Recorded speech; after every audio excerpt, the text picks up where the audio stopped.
To economics model എക്സാമിന് നിങ്ങൾ ഓരോ ചാപ്റ്റേഴ്സിൽ നിന്നും പഠിച്ചുകൊണ്ട് പോകേണ്ട ഇമ്പോർട്ടൻറ്റ് ടോപ്പിക്കാണ് പറയുന്നത്. നമുക്കറിയാം എക്കണോമിക്സ് മൈക്രോയും ഉണ്ട് മാക്രോയും ഉണ്ട്. ഞാൻ മൈക്രോ എക്കണോമിക്സിലെ ഇമ്പോർട്ടൻറ്റ് ടോപ്പിക്കാണ് ചാപ്റ്റർ വൈസ് പറയുന്നത്. ഇതൊക്കെ നിങ്ങൾ പഠിച്ചിട്ടുണ്ടാവണം. ഇതൊക്കെ പഠിച്ചാൽ തന്നെ നമുക്ക് ഒരു മാക്സിമം ഗ്രേഡ് സ്കോർ ചെയ്യാൻ പറ്റും. അപ്പോൾ ഫസ്റ്റ് ചാപ്റ്ററിൻ്റെ പേര് ഇൻട്രഡക്ഷൻ ടു മൈക്രോ എക്കണോമിക്സ്, സൂക്ഷ്മ സാമ്പത്തിക ശാസ്ത്രത്തിനൊരു ആമുഖം എന്നാണ്. ഇത് മലയാളം ടെക്സ്റ്റാണ്, എങ്കിലും ഇംഗ്ലീഷിലുള്ള കാര്യങ്ങളും ഞാൻ പറയുന്നുണ്ട്. ഈ ടോപ്പിക്സൊക്കെ നിങ്ങൾ പഠിക്കണം. ആദ്യം പഠിക്കേണ്ടതാണ് ഒരു സമ്പദ് വ്യവസ്ഥയുടെ അടിസ്ഥാന സാമ്പത്തിക പ്രശ്നങ്ങൾ. 3 മാർക്കിനും 4 മാർക്കിനും ചോദിക്കും. Central problems of an economy, ഇത് പറഞ്ഞുകൊണ്ടാണ് നമ്മൾ +2 എക്കണോമിക്സ് തുടങ്ങുന്നത്. അപ്പോൾ central problems of an economy, സമ്പദ് വ്യവസ്ഥയുടെ അടിസ്ഥാന സാമ്പത്തിക പ്രശ്നങ്ങൾ. ഇതിൽ നിന്ന് തന്നെ 1 വേർഡ് ക്വസ്റ്റ്യൻസും ഇടയ്ക്ക് വരാറുണ്ട്. അപ്പോൾ ആ ടോപ്പിക് നല്ല വൃത്തിക്ക് തന്നെ പഠിച്ചിട്ടുണ്ടാവണം. അതേപോലെ തന്നെ ഇത് 4 മാർക്കിനാണ് ചോദിക്കുന്നതെങ്കിൽ നമ്മൾ എക്സ്പ്ലെയിൻ ചെയ്ത് എഴുതണം. 3 മാർക്കിനാണെങ്കിൽ ആ 3 പോയിൻറ്റ്സ് മാത്രം എഴുതിയാൽ മതി. പിന്നെ മറ്റൊന്നാണ് പ്രൊഡക്ഷൻ പോസിബിലിറ്റി കർവ്, ഉൽപ്പാദന സാധ്യത വക്രം. ഇതിനെ നമ്മൾ PPC എന്ന് ഷോർട്ട് ഫോമിൽ വിളിക്കും, അല്ലെങ്കിൽ പ്രൊഡക്ഷൻ പോസിബിലിറ്റി ഫ്രോണ്ടിയർ എന്ന് വിളിക്കും. നിങ്ങൾ ഇതിൻ്റെ ഡെഫിനിഷൻ അറിഞ്ഞിട്ടുണ്ടാവണം, ഇതെന്താണെന്ന് അറിഞ്ഞിട്ടുണ്ടാവണം പ്രൊഡക്ഷൻ പോസിബിലിറ്റി കർവ്. പിന്നെ ഇത് വരയ്ക്കാൻ പഠിക്കണം. 5 മാർക്കിന് വരയ്ക്കാൻ ചോദിക്കും, അല്ലെങ്കിൽ 3 മാർക്കിന് ഇതിൻ്റെ ഡെഫിനിഷൻ ചോദിക്കും. അപ്പോൾ ഇങ്ങനെയാണ് ഇത് ഉണ്ടാവുക, പ്രൊഡക്ഷൻ പോസിബിലിറ്റി കർവ്. അത് വരച്ച് കഴിയുമ്പോൾ ഇങ്ങനെയൊക്കെ വരും. അപ്പോൾ നമ്മളത് വരച്ച് തന്നെ പഠിച്ചിട്ടുണ്ടാവണം. ഓക്കെ. മറ്റൊന്നാണ് കുറേ എക്കണോമീസ് സമ്പദ് വ്യവസ്ഥയെക്കുറിച്ച് പറയുന്നുണ്ട്.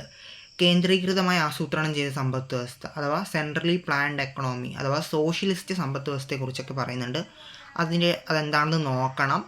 അതേപോലെ തന്നെ കമ്പോള സമ്പദ് വ്യവസ്ഥ, മാർക്കറ്റ് എക്കണോമി അഥവാ ക്യാപിറ്റലിസ്റ്റ് എക്കണോമി, ഇതെന്താണെന്ന് നോക്കണം. അതേപോലെ തന്നെ മിക്സ്ഡ് എക്കണോമി, മിശ്ര സമ്പദ് വ്യവസ്ഥ. ഈ 3 സമ്പദ് വ്യവസ്ഥകളും നിങ്ങൾ നോക്കിയിട്ടുണ്ടാവണം. ഇതിൽ നിന്ന് ഏതെങ്കിലും ഒരു സമ്പദ് വ്യവസ്ഥയെക്കുറിച്ച് 4 മാർക്കിനോ 3 മാർക്കിനോ അതിൻ്റെ പ്രത്യേകതകൾ ചോദിക്കും. മറ്റൊന്നാണ് അധികം എല്ലാവരും വിട്ടുപോകുന്നൊരു ഭാഗമാണ് positive economics and normative economics എന്ന് പറയുന്ന ഭാഗം. വാസ്തവിക സാമ്പത്തിക ശാസ്ത്രവും പ്രമാണിക സാമ്പത്തിക ശാസ്ത്രവും. ഇവിടുന്ന് 2 മാർക്കിനോ 3 മാർക്കിനോ വല്ലപ്പോഴും ക്വസ്റ്റ്യൻസ് വരും, പക്ഷേ ഇത് അധികം ശ്രദ്ധിക്കാറില്ല. ഇത് എല്ലാവരും വിട്ട് കളയുന്നൊരു ഭാഗമാണ്. ആ ഭാഗം നോക്കണം. പിന്നെ ഒരു 4 മാർക്കിനോ 5 മാർക്കിനോ വരാൻ ചാൻസ് ഉള്ളതാണ് മൈക്രോ എക്കണോമിക്സും മാക്രോ എക്കണോമിക്സും തമ്മിലുള്ള ഡിഫറൻസ്. അതായത് സൂക്ഷ്മ സാമ്പത്തിക ശാസ്ത്രവും സ്ഥൂല സാമ്പത്തിക ശാസ്ത്രവും തമ്മിലുള്ള വ്യത്യാസങ്ങൾ ഇതാ പറയുന്നുണ്ട്. ആ വ്യത്യാസങ്ങൾ പഠിച്ചിട്ടുണ്ടാവണം. അതൊരു 4 മാർക്കിന് 5 മാർക്കിന് ചോദിക്കും. ഇതൊക്കെയാണ് മൈക്രോ എക്കണോമിക്സിൻ്റെ ഫസ്റ്റ് ചാപ്റ്റർ പഠിക്കേണ്ടത്. ഇനി നമുക്ക് സെക്കൻഡ് ചാപ്റ്ററിലോട്ട് പോകാം. സെക്കൻഡ് ചാപ്റ്റർ 8 മാർക്കിന് വെയിറ്റേജുള്ള ചാപ്റ്ററാണ് തിയറി ഓഫ് കൺസ്യൂമർ ബിഹേവിയർ, ഉപഭോക്തൃ പെരുമാറ്റ സിദ്ധാന്തം എന്നാണ് ചാപ്റ്ററിൻ്റെ പേര്. ഈ ചാപ്റ്ററിൽ ആദ്യം നോക്കേണ്ടത് യൂട്ടിലിറ്റി, ഉപയുക്തത എന്താണെന്ന് 2 മാർക്കിന് ചോദിക്കും. അത് നോക്കിയിട്ടുണ്ടാവണം, അതിൻ്റെ ഡെഫിനിഷൻ നോക്കിയിട്ടുണ്ടാവണം. പിന്നെ നോക്കേണ്ടതാണ് നിസ്സംഗത വക്രം അഥവാ ഉദാസീനത വക്രം എന്നൊക്കെ പറയുന്ന indifference curve.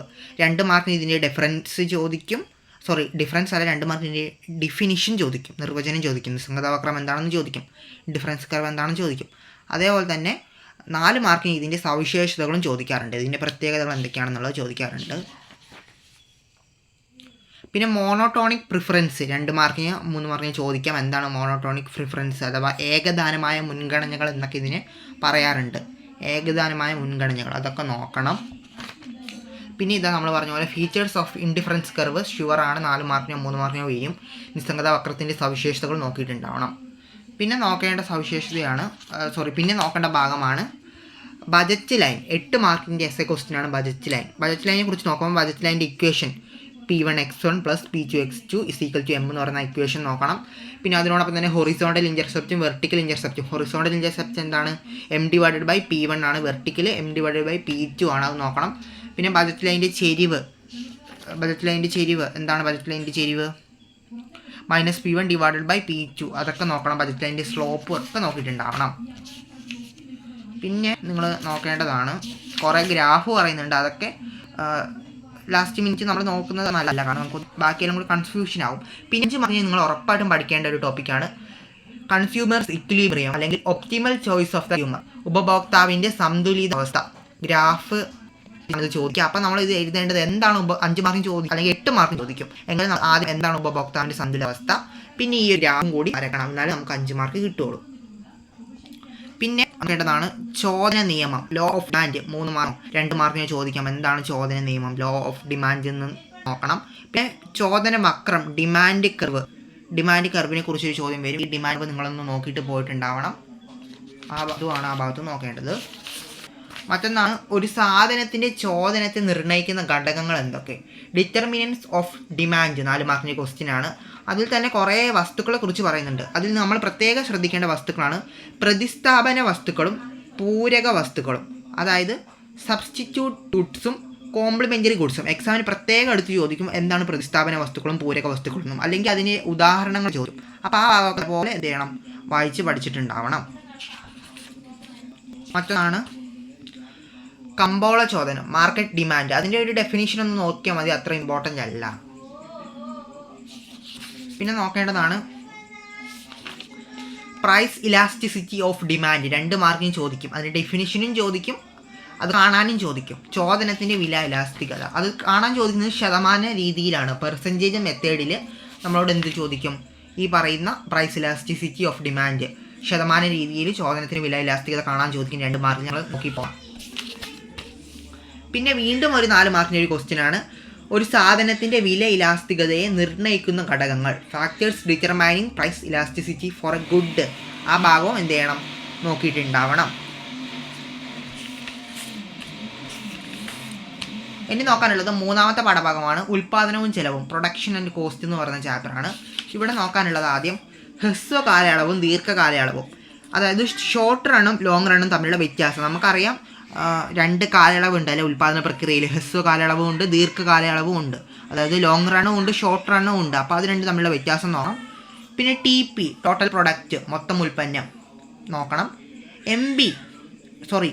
AP average product, ശരാശരി ഉൽപ്പന്നം. ഇതിൻ്റെയൊക്കെ ഇക്വേഷൻസ് നോക്കിയിട്ടുണ്ടാവണം.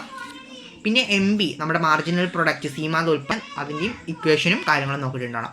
പിന്നെ 5 മാർക്കിന് വരുന്നൊരു ക്വസ്റ്റ്യനാണ് സീമാന്ത ഉൽപ്പന്ന നിയമം, law of diminishing marginal product അഥവാ ലോ ഓഫ് വേരിയബിൾ പ്രൊപ്പോർഷൻ, അതായത് അപചയ സീമാന്ത ഉൽപ്പന്ന നിയമം, അതല്ലെങ്കിൽ വിഭേദക അനുപാത നിയമം എന്നും പറയാറുണ്ട്. Variable proportion, law of variable proportion, വിഭേദക അനുപാത നിയമം 5 മാർക്കിന് ചോദിക്കുന്നതാണ്. 5 മാർക്കിന് ചോദിക്കുമ്പോൾ നമുക്കറിയാം അതിന് 3 ഘട്ടങ്ങളുണ്ട്. ആ 3 ഘട്ടങ്ങൾ എന്തൊക്കെയാണ്? വർത്തമാന പ്രത്യേക ഘട്ടം, അപചയ പ്രത്യേക ഘട്ടം, ഋണാത്മക പ്രത്യേക ഘട്ടം. ആ ഘട്ടങ്ങൾ എഴുതണം. അതേപോലെ തന്നെ ഈ ഗ്രാഫും അതിൻ്റെ കൂടെ വരച്ചാലാണ് നമുക്ക് 5 മാർക്ക് കിട്ടുക. ഇടയ്ക്ക് 8 ചോദിക്കും, അതുകൊണ്ട് നിങ്ങൾ നോക്കി വെക്കണം. മറ്റൊന്നാണ് APയും MBയും തമ്മിലുള്ള ബന്ധം, relationship of AP and MB, average പ്രൊഡക്റ്റും മാർജിനൽ പ്രൊഡക്റ്റും തമ്മിലുള്ള ബന്ധം എന്താണെന്ന് നോക്കിയിട്ടുണ്ടാവണം. അതൊരു 4 മാർക്കിന് ചോദിക്കും. പിന്നെ മറ്റൊന്നാണ് റിട്ടേൺസ് ടു സ്കെയില്, തോതനുസരിച്ചുള്ള പ്രത്യയം. ഇവിടെ നിങ്ങൾ എന്താണ് തോതനുസരിച്ചുള്ള പ്രത്യയം, അല്ലെങ്കിൽ എന്താണ് റിട്ടേൺസ് ടു സ്കെയിൽ എന്ന് നോക്കിയിട്ടുണ്ടാവണം. പിന്നെ അതിൻ്റെ 3 ഘട്ടങ്ങൾ പറയുന്നുണ്ട്, അതും നോക്കിയിട്ടുണ്ടാവണം. പിന്നെ കുറേ ചിലവുകളെ കുറിച്ച് ഇവിടെ പറയുന്നുണ്ട്. അവിടെ ടോട്ടൽ ഫിക്സ്ഡ് കോസ്റ്റ് TFC, മൊത്തം സ്ഥിര ചിലവുകൾ കാണാൻ പഠിക്കണം. മൊത്തം വിഭേദക ചിലവുകൾ, ടോട്ടൽ വേരിയബിൾ കോസ്റ്റ് TVC കാണാൻ പഠിക്കണം. ടോട്ടൽ കോസ്റ്റ്, മൊത്തം ചിലവ് കാണാൻ പഠിക്കണം. പിന്നെന്താ, ശരാശരി വിഭേദക ചിലവ്, ആവറേജ് വേരിയബിൾ കോസ്റ്റ് AVC കാണാൻ പഠിക്കണം. പിന്നെ ആവറേജ് ഫിക്സ്ഡ് കോസ്റ്റ് AFC, ശരാശരി സ്ഥിര ചിലവ് കാണാൻ പഠിക്കണം. ഹ്രസ്വകാല ശരാശരി ചിലവ്, short run average cost SAC കാണാൻ പഠിക്കണം. പിന്നെ short run marginal cost SMC, ഹ്രസ്വകാല സീമാന്ത ചിലവ് കാണാൻ പഠിക്കണം. പിന്നെ അതേപോലെ തന്നെ ശരാശരി സ്ഥിര ചക്രത്തെക്കുറിച്ച് ഇവിടെ പറയുന്നുണ്ട്. AFC കർവ്, ആ AFC കർവ് ഒന്ന് നോക്കി പോകണം. ഇതാണ് AFC കർവ്, അതായത് ഹ്രസ്വകാല സ്ഥിര ചെലവ് വക്രം. അതൊന്ന് നോക്കി പോകണം, അതും എക്സാമിന് ചോദിക്കാറുള്ളതാണ്. ഇതൊക്കെയാണ് 3ാമത്തെ ചാപ്റ്ററിൽ പഠിക്കേണ്ടത്. 4ാമത്തെ chapter theory of the firm under perfect competition, സമ്പൂർണ്ണ കിടമത്സരത്തിന് കീഴിലുള്ള സ്ഥാപനത്തിൻ്റെ സിദ്ധാന്തം എന്നാണ് പറയുന്നത്. ഇവിടെ ആദ്യം തന്നെ 2 മാർക്കിന് നിങ്ങൾ മനസ്സിലാക്കിയിട്ടുണ്ടാവണം. 2 മാർക്കിന് ചോദിക്കും പെർഫെക്റ്റ് കോമ്പറ്റീഷൻ എന്താണെന്നുള്ളത്, സമ്പൂർണ്ണ കിടമത്സരം എന്താണെന്നുള്ളത് 2 മാർക്കിന് ചോദിക്കും, അത് നോക്കിയിട്ടുണ്ടാവണം. പിന്നെ നിങ്ങൾ നോക്കേണ്ടതാണ് 4 മാർക്കിൻ്റെ ഒരു ക്വസ്റ്റ്യനാണ്. 4 മാർക്കിന് 5 മാർക്കിന് പ്രതീക്ഷിക്കാം. ഫീച്ചേഴ്സ് ഓഫ് പെർഫെക്റ്റ് കോമ്പറ്റീഷൻ, സമ്പൂർണ്ണ കിടമത്സര കമ്പോളത്തിൻ്റെ സവിശേഷതകൾ എന്തൊക്കെയാണെന്നുള്ളത് നോക്കണം. പിന്നെ പ്രൈസ് ലൈൻ, വിലരേഖയെക്കുറിച്ച് പറയുന്നുണ്ട്. പ്രൈസ് ലൈൻ അത് നോക്കണം. പിന്നെ പ്രൈസ് ലൈൻ വരയ്ക്കാനും നമ്മളോട് ചോദിക്കാറുണ്ട്. ഇതാണ് പ്രൈസ് ലൈൻ, ഈ പ്രൈസ് ലൈൻ വരച്ചും നിങ്ങൾ പഠിച്ചിട്ടുണ്ടാവണം. പിന്നെ അതെന്താണെന്ന് നോക്കിയിട്ടുണ്ടാവണം. മറ്റൊന്നാണ് ഇവിടെ കുറേ റവന്യൂ, വരുമാനങ്ങൾ, ശരാശരി വരുമാനത്തെക്കുറിച്ച് പറയുന്നുണ്ട്, സീമാന്ത വരുമാനത്തെക്കുറിച്ച് പറയുന്നുണ്ട്, അതൊക്കെ നോക്കണം.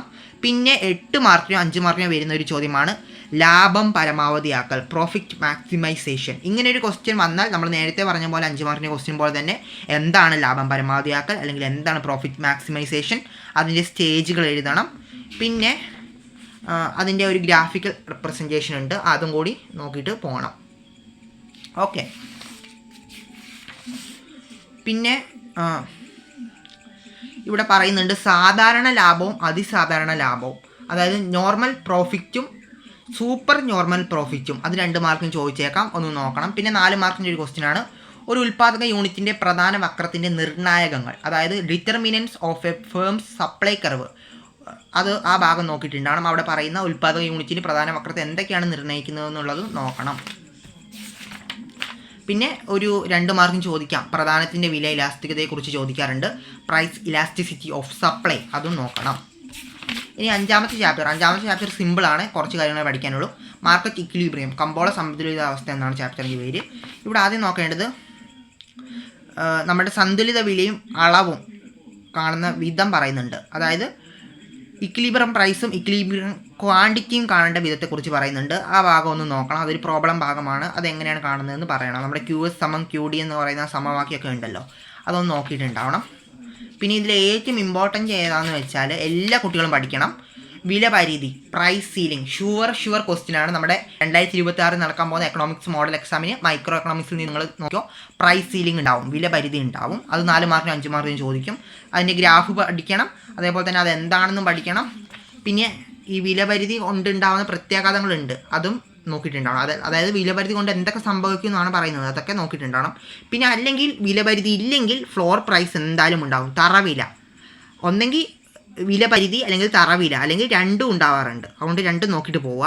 ഫ്ലോർ പ്രൈസ്, തറവില എന്താണെന്ന് എഴുതണം, ഡിഫിനിഷൻ എഴുതണം. അത് കഴിഞ്ഞ് അതിൻ്റെ ആ ഗ്രാഫും കൂടി വരച്ചാൽ 5 മാർക്ക് കിട്ടും. അപ്പോൾ ഇതൊക്കെയാണ് മൈക്രോ എക്കണോമിക്സ് സെക്ഷനിൽ നിങ്ങൾ പഠിക്കേണ്ടത്. മൈക്രോ എക്കണോമിക്സ് അത്ര സിമ്പിൾ അല്ല. അത് വെച്ച് നോക്കുമ്പോൾ മാക്രോ എക്കണോമിക്സ് കുറച്ചും കൂടി നമുക്ക് ഈസി ആയി തോന്നാം. ചില കുട്ടികൾക്ക് രണ്ടും ഈസി ആയിരിക്കാം. അപ്പോൾ നമ്മുടെ മാക്രോ എക്കണോമിക്സിലെ ഇമ്പോർട്ടൻറ്റ് കാര്യങ്ങൾ ഉടനെ വരുന്നതായിരിക്കും, അതും നിങ്ങളൊന്ന് കാണുക.